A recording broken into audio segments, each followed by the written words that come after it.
The UN Sustainable Development Goal number 7 is to ensure access to affordable, reliable, sustainable and modern energy for all.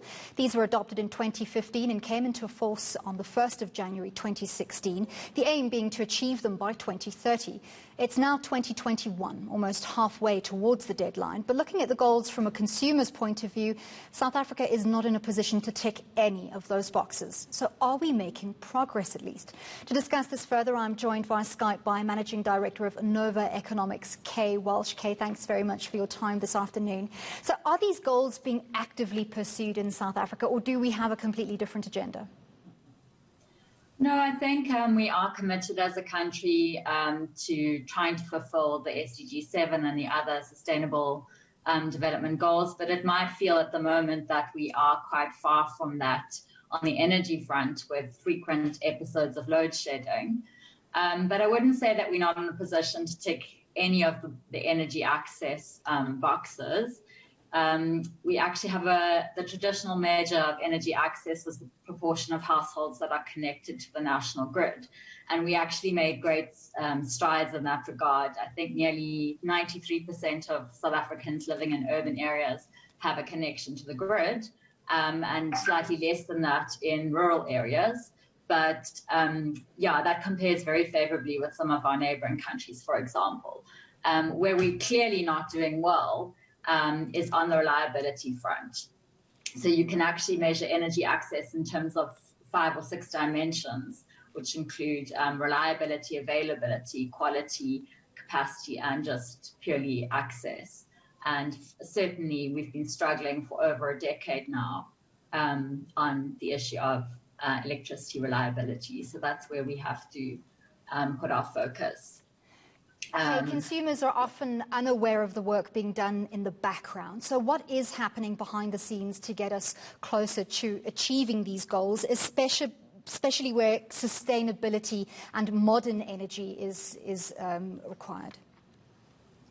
So I think there's been a bit of a hiatus in South Africa, unfortunately, under the previous Eskom, under the previous regime, the state capture lieutenants really suffered in terms of making progress. And we had an extremely successful renewable energy IPP program running, but then suddenly we haven't been procuring any more for about 5 years.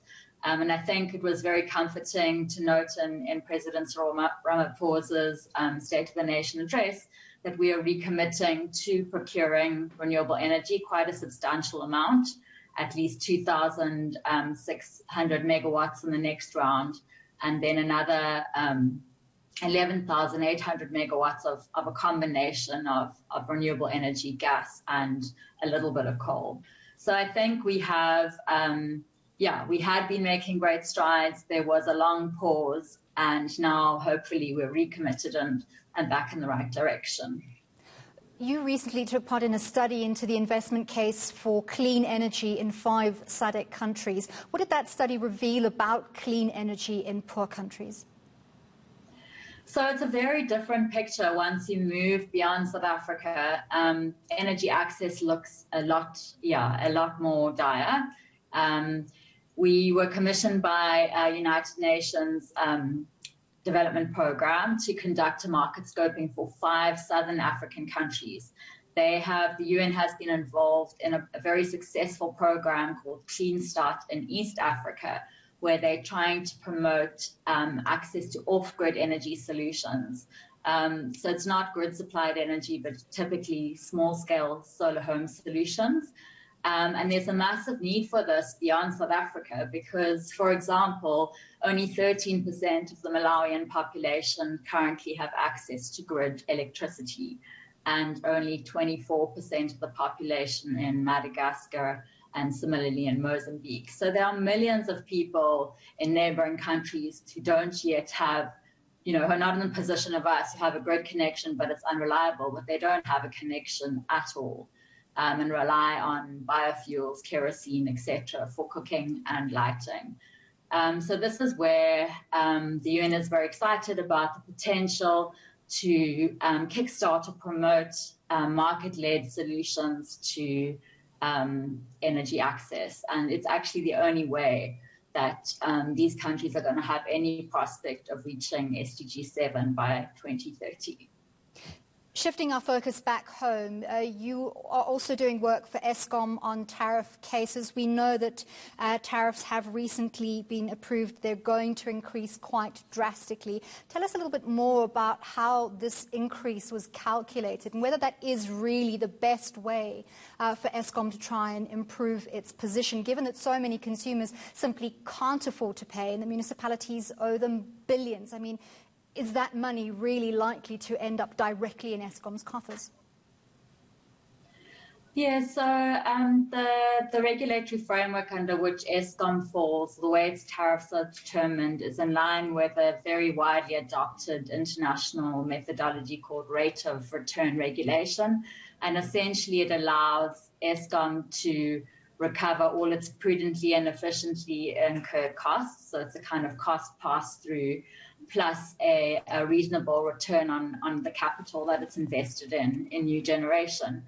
And what we have been fighting for on Eskom's behalf is for this methodology to be applied consistently.